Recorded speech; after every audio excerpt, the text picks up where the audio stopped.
गुरुदेव श्री इसको ऐसा फरमाते थे, जिन जीवों के अंदर शुभ भाव की मिठास है, समझ में आया, करना चाहिए, करने योग्य है, मोक्ष मार्ग में निमित्त तो हैं ही, कम से कम भाई अशुभ से तो बचा लेते हैं, साधन तो हैं ही, ऐसे तो जीव पाप ही में लगा रहेगा। इस तरीके की अपने तर्क से, अपनी युक्तियों से, अपनी भावनाओं से वो पुण्य को किसी न किसी रूप में उपादेय मान लेते हैं।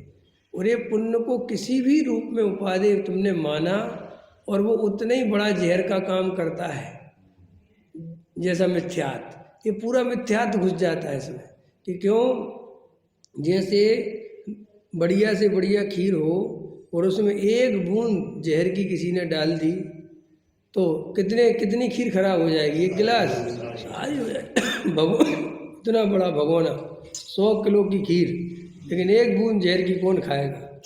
ऐसे ही जीव ने बाहर में खूब व्रत संयम पाले, खूब नियम व्रत पाले, कोई पंच इंद्री की वासना नहीं रखी, सब विषय भोग छोड़ दिए, समझ में आया, फिर भी अंदर में शुभ भाव को मोक्ष मार्ग का साधन माना, शुभ क्रिया का कर्ता अपने को माना, शुभ भाव करना चाहिए ऐसी मान्यता रखी, शुभ भाव में उपादेय बुद्धि रखी, तो उसने वो इतना सब कुछ जो बाहर में त्याग व्रत संयम सब लिया, वो सभी उसका व्यर्थ चला गया। समझ में आया, कुछ काम के साथ स्वर्ग मिल गया ना। स्वर्ग मिलना कोई काम की बात नहीं है, स्वर्ग जाकर तो जीव और फंस जाता है, क्योंकि स्वर्गों में अनुकूलता मिलने पर वह रम जाता है और वहीं खो जाता है और फिर एक इंद्रिय आदि पर्याय में चला जाता है। और यहाँ पर जो काम कर सकता था, देशना मिल रही थी, तत्व मिल रहा था, यहाँ मनुष्य पर्याय थी, यहाँ जितना धर्म करने की अनुकूलता है, आत्मा के अनुभव की अनुकूलता है, वेद ज्ञान की अनुकूलता है, स्वर्गों में इतनी अनुकूलता नहीं है। समझ में आया, स्वर्गों में अनुकूलता नहीं है, इसलिए चौथे गुण स्थान से 5वां होता ही नहीं।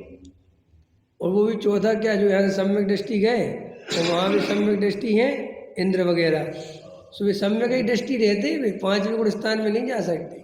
तो क्यों नहीं जा सकते 5वें? वहाँ पर इतना स्वरूप में मग्न होने का भाव ही नहीं आता देवगति में। समझ में आया?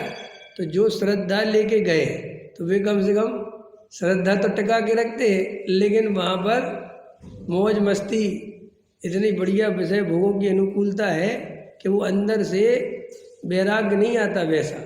समझ में आया? स्वरूप में जाने की स्थिरता नहीं बनती। वो पर्याय की योग्यता भी है और पुरुषार्थ की तरफ से अगर चर्चा करनी है और निमित्त की तरफ से, तो वहाँ का जो माहौल है, वहाँ का जो द्रव्य क्षेत्र काल भाव है, वो ऐसा है कि वहाँ पर फिर जीव को संयम वयम अंदर में रमने का भाव ज़्यादा नहीं आता, तो बस वो चौथे गुण स्थान बना रहता है। इसीलिए जिन जीवों को देवगति अच्छी है और नरक गति से बचने का भाव, और नरक बुरा है, ये जो अंदर में मान्यता, जो भी नरक और स्वर्ग में भेद करेगा वो पुण्य और पाप में भेद करेगा, और जो पुण्य और पाप में भेद करेगा वो कभी सच्चे मोक्ष मार्ग को नहीं पा सकता। इसलिए यहाँ पर आचार्य एकदम क्लियर कट कहते हैं कि यदि तुम मोक्ष मार्ग में जाना चाहते हो तो तुम्हें ये पुण्य में धर्म बुद्धि छोड़नी पड़ेगी। पुण्य को अपना कर्तव्य मानना छोड़ना पड़ेगा कि पुण्य करना बहुत जरूरी है। बिल्कुल सहज होना पड़ेगा और अपनी आत्मा की रुचि करनी पड़ेगी। सहज में बाहर में देव शास्त्र गुरु के प्रति पूजा पाठ भक्ति का परिणाम आ जाए, लेकिन उसमें कोई उपादेय बुद्धि नहीं, कोई धर्म बुद्धि नहीं, उससे कोई मैं बड़ा हो गया, मैंने कुछ धर्म कर लिया, मैं अच्छा हूँ, मेरी कसाय मंद है, उसमें रंच मात्र भी, इतना सा भी अहंकार धर्म का कारण अपने को नहीं देखना चाहिए। समझ में आया? और आगे बढ़ जाओ, जो निर्वृत्ति ले ली जिन जीवों ने, उनको भी इस बात की सावधानी रखना चाहिए कि आपने जो निर्वृत्ति ले रखी है वो आत्म कल्याण की दृष्टि से ले रखी है। मैं जगत से बड़ा हूँ, मैंने त्याग व्रत तोड़ लिए, मैं बड़ा हो गया, मैं ब्रह्मचारी हो गया, ऐसा अहंकार करेगा तो गारंटी से मिथ्या दृष्टि बना रहेगा, सम्यक दृष्टि नहीं हो पाएगा।